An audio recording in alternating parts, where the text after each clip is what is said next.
Non, moi je m'habille pas toujours cher, pas du tout alors, pas du tout. En fait, les gens confondent bien s'habiller avec le budget de s'habiller. Parce qu'il y a des gens qui ont de gros budgets mais qui savent pas comment s'habiller. Et salut, c'est pour vous Joël Francis Tatou en direct de In The Move sur Strong the King Move. À tout de suite. Bonjour prophète Joël Francis. Oui, bonjour. Merci de nous avoir accordé encore cette interview. Pouvez-vous nous dire comment avez-vous réussi l'appel de Dieu? On le sait déjà, mais il y aura certainement une personne qui va suivre cette interview pour la première fois. L'appel de Dieu est un moment durant lequel Dieu donne à la personne qu'il a appelée sa vocation. Il appelle au fait. Et c'était durant plusieurs années et durant lesquelles Dieu a eu à me faire comprendre de manière successive et graduelle ce qu'il attendait de moi. Et je me souviens surtout, parce qu'il y a plusieurs événements, en 98, au Stade des Martyrs, à la chorale j'étais de mon église qui avait organisé à l'époque une grande croisade avec le docteur Zacharias Stanley Fodum, paix à son âme de Cameroun, et l'apôtre Frédéric Descoster qui est actuellement aux États-Unis. C'était une conférence sur la délivrance. Et j'étais à la chorale comme tout le monde et à un moment, ayant fait l'appel au salut, l'homme de Dieu Frédéric Descoster, qui était un blanc, un français, a fait l'appel. J'étais venu devant le podium comme tous les malades répondent à l'appel. Et c'est durant la prière des malades, la prière de guérison pour les malades, un moment qu'il s'est arrêté en ma direction avec le monde qui avait au Stade des Martyrs. Il m'a regardé, il m'a dit: je vois une grande onction sur ce jeune homme. Et jeune homme, toi, Dieu t'appelle à un ministère de puissance. Alors je regardais de gauche à droite. Tout le monde m'a dit que c'est de toi dont on parle. J'ai commencé à entendre ces paroles avec plus d'attention. Il a dit: Dieu t'appelle à un ministère de puissance. Je vois une grande onction sur toi et tu sillonneras le monde avec la puissance et la parole de Dieu. Et c'est le jour où je suis tombé. Je sais pas ce qui s'est passé, mais je suis tombé. Je pleurais. C'était comme de l'électricité, du feu, du vent, de l'eau sur moi. Les intercesseurs m'ont mené à côté. Et c'est là qu'il a laissé le podium. Il est venu jusque là où j'étais. Il a commencé à parler sur ma vie, sur le fait que j'étais appelé par Dieu, les épreuves par lesquelles je passerai, les désirs par lesquels je passerai, le brisement, les jeûnes et les prières, les persécutions. Bref, une bonne partie des choses que je vis aujourd'hui, je les ai connues en 98. Il y a eu beaucoup d'événements, mais c'était l'événement le plus poignant dont je me souviens. Le déclic, on peut dire. Oui, c'était le déclic de l'appel. Donc, c'était le jour où Dieu, de manière individuelle et en public, a eu à faire voir que j'étais choisi et qu'il avait un but à accomplir au travers de ma vie. Justement, on ne peut pas s'en passer sans pourtant parler de ces images qui ont enflammé la toile dimanche dernier lors de votre culte à l'église Porte des Cieux. Votre accoutrement, les styles, la marque de vêtements et tout ça a enflammé. Jusqu'à présent, même les gens continuent à commenter tout ça là. Comment tout cela s'est produit d'après vous? Bon, en fait, moi, je suis allé au culte comme tout le monde. Je suis rentré du culte. Après, j'étais même allé au ministère Amen. Et c'est juste un peu plus tard qu'on me dit que, voilà, les images, plusieurs personnes snappaient durant le culte. Ouais, et puis, c'était dans toutes les pages. Il semble que c'était par rapport à comment j'étais habillé. Bon, stylé, c'est vous qui le dites. À l'américaine et tout. À l'américaine, ok. Ouais. Bon, tout ce que je peux dire, c'est que je crois que les gens, c'était dans deux directions. La première, c'était du fait qu'on me voit à un culte de dimanche, habillé en Timberland, jean et puis tout ça. Je prêche actuellement sur nous avons plusieurs dimanches qu'on appelle dimanche de transformation nationale. J'ai parlé du rôle de l'éducation dans la transformation nationale, le rôle des médias de la transformation nationale. J'ai parlé du rôle de l'église dans la transformation nationale. J'ai parlé de beaucoup de choses. Dimanche dernier, c'était sur la jeunesse.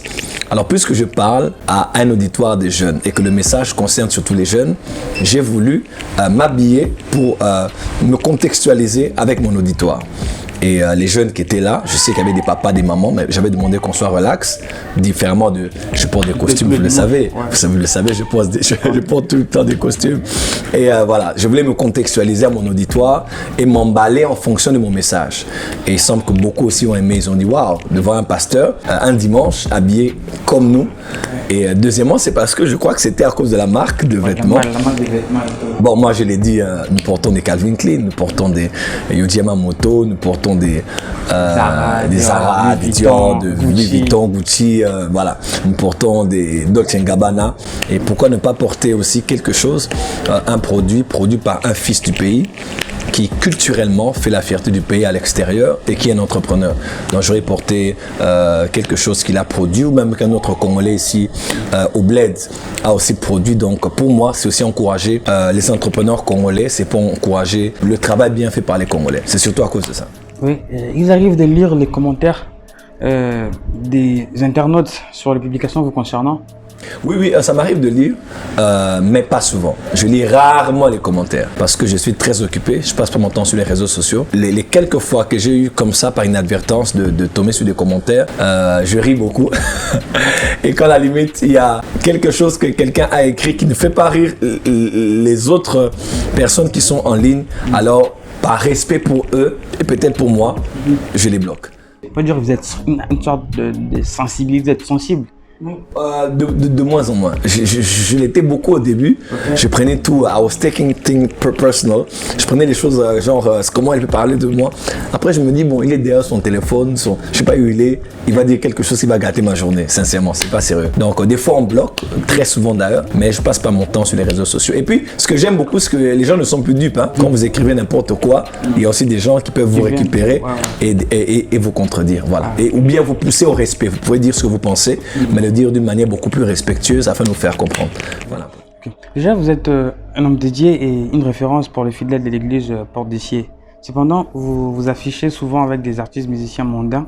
Donc, ils sont dits mondains parce qu'ils font de la musique qui n'est pas gospel, chrétien, tout ça là.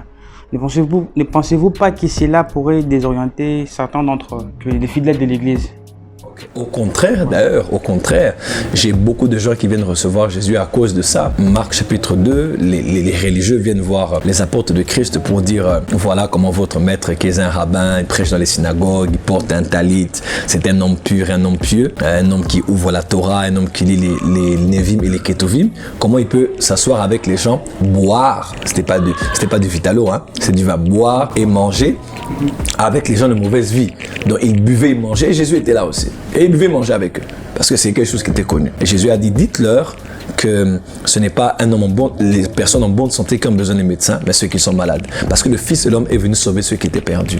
Il dit, allez et dites-leur ce que veut dire, je prends plaisir à la miséricorde plutôt qu'au sacrifice. Alors pourquoi les gens me voient quelquefois avec des personnes qu'on traite de païens, musiciens mondains, c'est pour moi l'opportunité de témoigner de l'amour que Dieu a pour eux par la proximité que j'ai avec eux.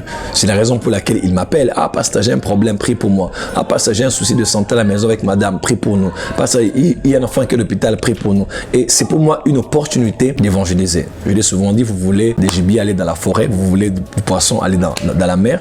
Vous voulez des païens, aller là où les païens sont. Voilà, soyez avec eux, fréquentez-les. Et c'est pas pour une gloire vaine, mondaine, genre je fréquente. Non, mon but à moi, c'est de les approcher, les montrer que Dieu les aime et être proche d'eux afin de les apporter la parole. Et c'est tout ce que je fais. Déjà, aussi, vous vous habillez toujours en haute couture et haut gamme. Pourtant, le Christ, votre modèle, il avait une apparence modeste. Genre, lui, il était dans les emballages, dans les habits. Pourquoi cet accent sur la mode? Ah non, pas du tout. Je porte aussi des vêtements qu'on comprend à Gambela ici, dans les couloirs, derrière les hôtels Memling ici, ou même en route, même des...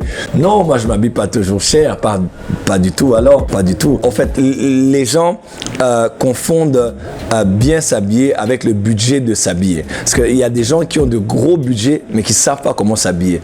Et d'autres personnes qui ont juste du goût, qui ont juste l'art de pouvoir mixer les couleurs, accommoder les choses.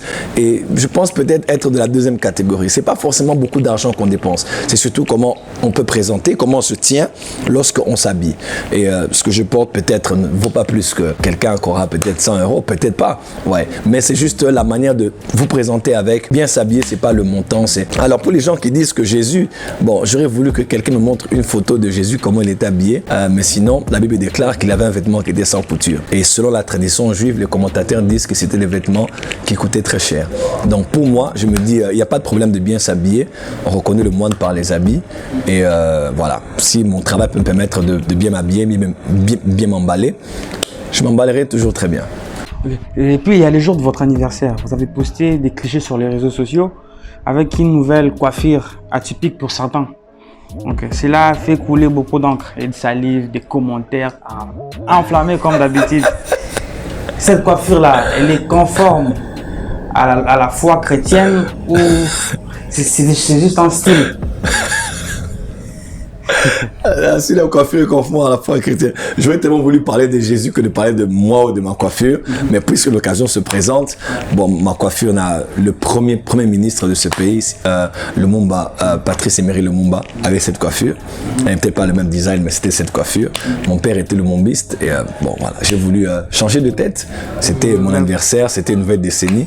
J'ai voulu changer, puis bon, j'ai trouvé ça bien et puis ça me plaît et puis je l'ai fait. En tout cas, ça n'a rien à voir avec la foi parce que Jésus n'est pas venu sauver les coiffures, ni venu sauver les vestimentations, c'est juste votre cœur, bien que votre apparence doit aussi faire avec, mais sinon, les gens se coiffent de différentes manières et moi, j'ai pas de problème avec ça, je me sens bien et je crois que il semble y avoir beaucoup de gens qui commencent à suivre aussi. Ouais, est-ce que vous influencez en quelque sorte?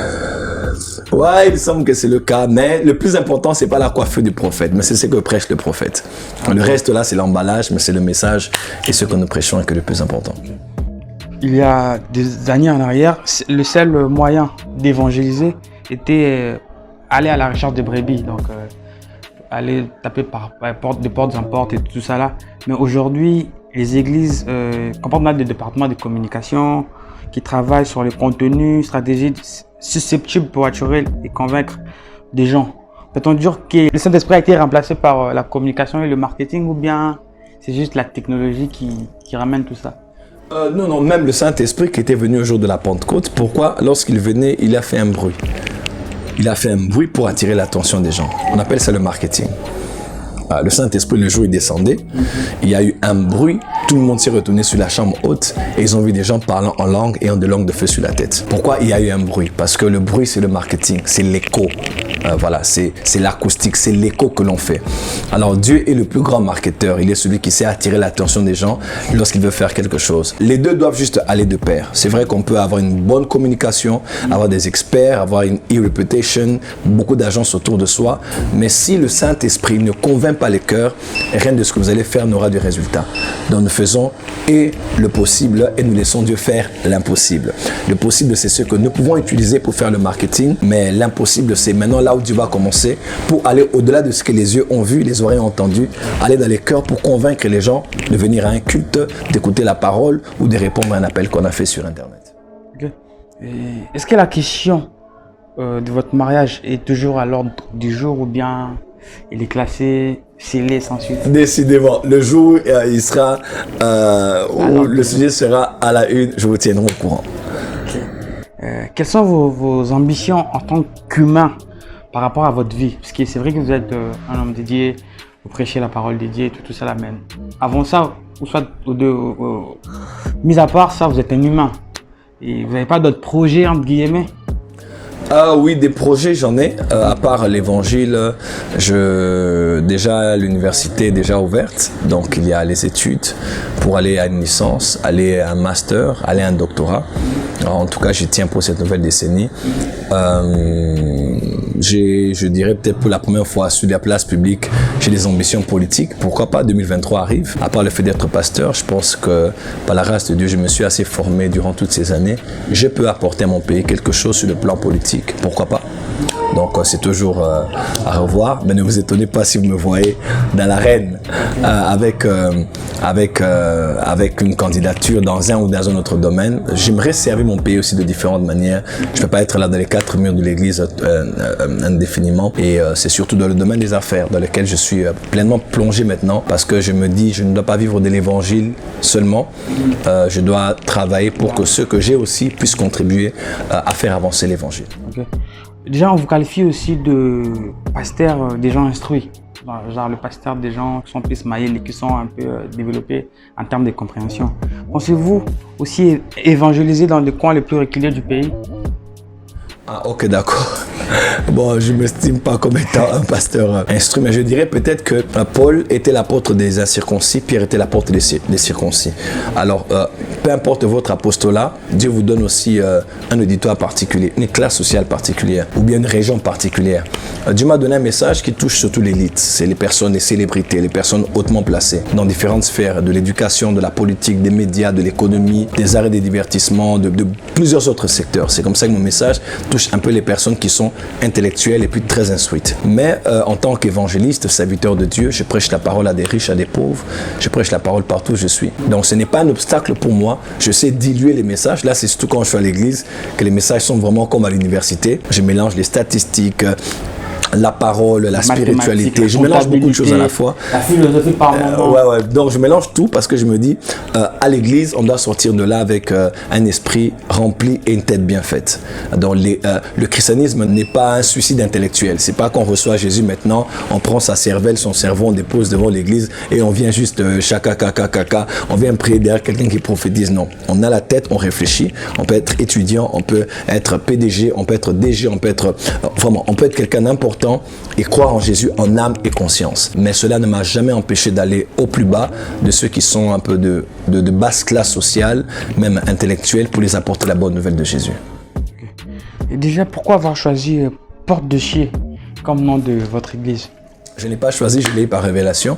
Genèse chapitre 28, lorsque Jacob dormait sur le rocher, il se réveille le matin et dit « Waouh, ici c'est la maison de Dieu, ici c'est la porte des cieux. » Et il y avait une échelle établie entre les cieux et la terre, des anges qui montaient et qui descendaient. La porte des cieux, c'est Bethel, c'est ce que veut dire Bethel. Donc, d'autres églises s'appellent Bethel, nous c'est la porte des cieux. C'est pratiquement la même chose. Une sorte de synonyme. Exactement.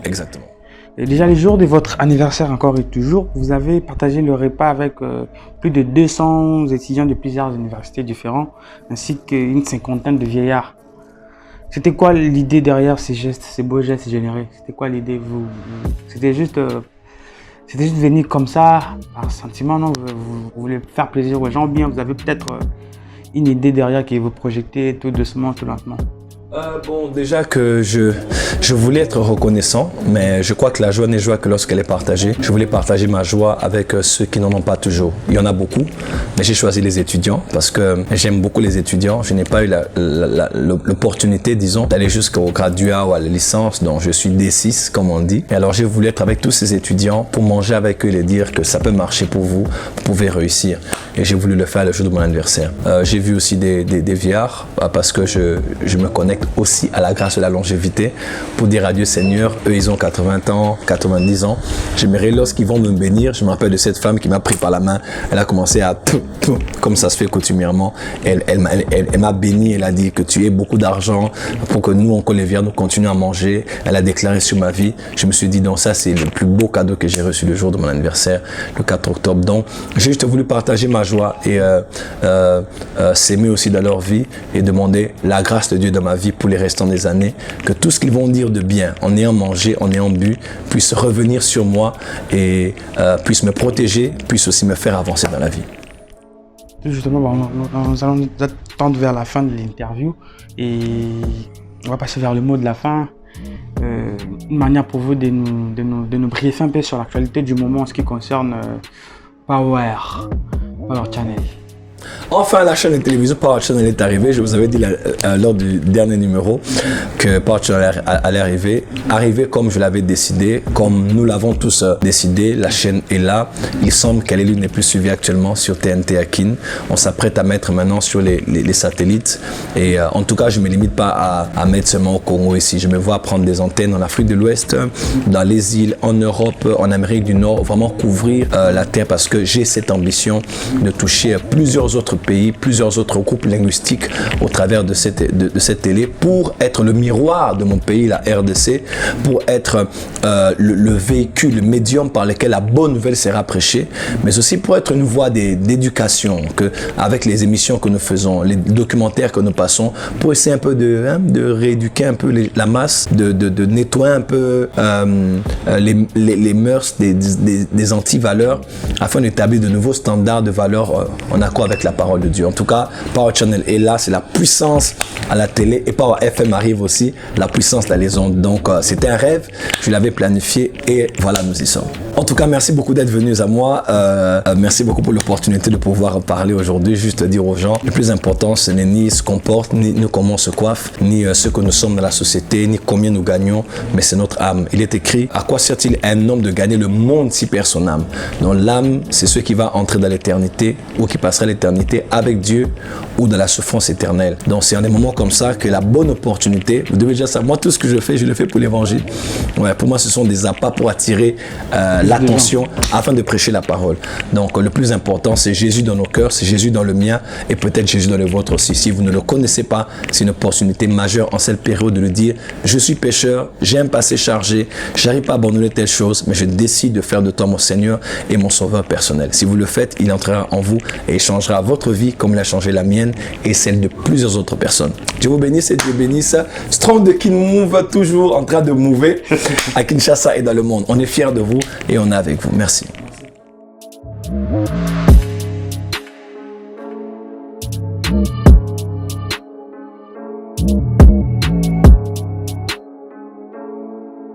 Merci.